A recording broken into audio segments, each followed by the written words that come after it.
A gente falou sobre a ficção, né? E agora a gente vai falar um pouco sobre a vida real, porque a gente está falando aqui sobre as mães serem ali as pessoas que colocam o limite nas relações, e isso pode gerar muito conflito. A gente vai ouvir agora sobre isso uma convidada que sempre está com a gente, sempre ajuda a gente a entender os nossos assuntos, as nossas discussões, a psicanalista Vera Iaconelli. Olha só. Uma das questões importantes na relação entre as mães e seus filhos, aí sejam homens ou mulheres, é que a mulher está colocada no lugar da cuidadora, né? Isso tem sido a tônica de todas as relações das mulheres dentro da família. Então, a mulher é que assume os cuidados, a mulher é que tem a carga mental, ou seja, ela que se preocupa com tudo que deve ser feito, mesmo quando ela divide igualmente com o homem o que cada um deve fazer, é ela que organiza, gerencia esses acontecimentos. Então, isso sobrecarrega a mulher. Então, ela está numa posição, dentro do ambiente doméstico, de administração dos afetos também. Não só dos cuidados e dos afazeres, mas dos afetos.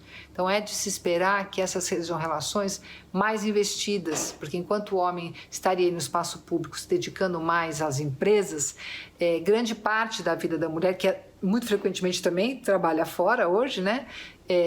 Se grande parte está ali no âmbito doméstico em administrar essas relações, essas obrigações. Então, tudo isso desgasta muito a relação, ao mesmo tempo que cria muita intimidade. Então, é um lugar de conflito, mas também de proximidade. Eu gosto muito do que a Vera diz, porque a gente está falando aqui sobre conflito, mas ela traz o outro lado, que é essa relação também pode gerar muita intimidade. Então, a convivência ali, nos períodos fáceis, né, entre aspas, mas também nos períodos difíceis, ela gera uma aproximação muito importante entre a mãe e a filha também, né?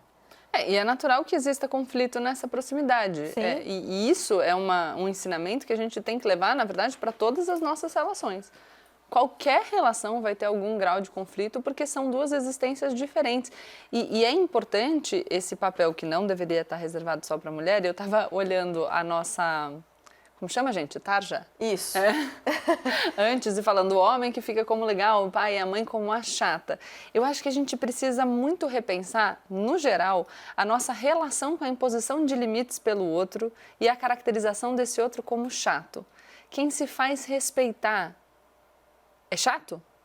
Porque a imposição de limites, em alguma medida, é isso. Eu dizer, não, eu não quero, isso não pode, nessa casa funciona tal regra, porque ela é minha. Eu vi o exemplo da Vera Iaconelli, a Tarja estava ali também, toalha em cima da cama.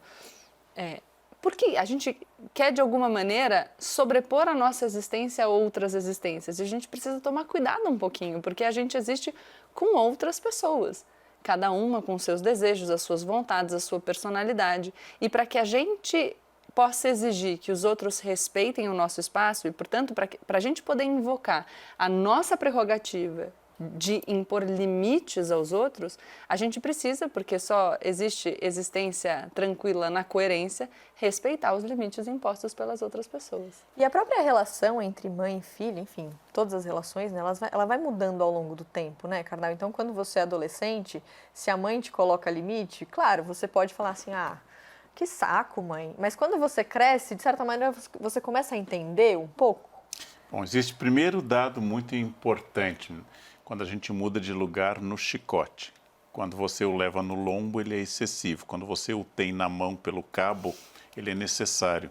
Depois, as mudanças ao longo da sua biografia, ou seja, o que era sua mãe na infância, na adolescência, depois já como uma pessoa, por exemplo, que tem seus próprios filhos, e depois já como órfão, quer dizer, qual é a figura que se reconstrói da mãe à medida que você não tenha mais a presença dela. Além dessa variação individual, há uma questão de gênero. As mulheres são associadas ao cuidado. Drauzio Varela insiste nesse ponto em 2 textos. Cuidado, se você for para o hospital, você tem que ter uma filha, uma mãe, uma irmã, porque homem não vai para o hospital, porque ele trabalha.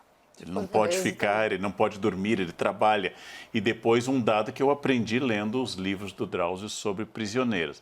Presídio masculino, filas gigantescas de mães, namoradas, esposas, fazendo a revista íntima, demorada, chata para ver o companheiro ou filho. Presídio feminino, quase ninguém.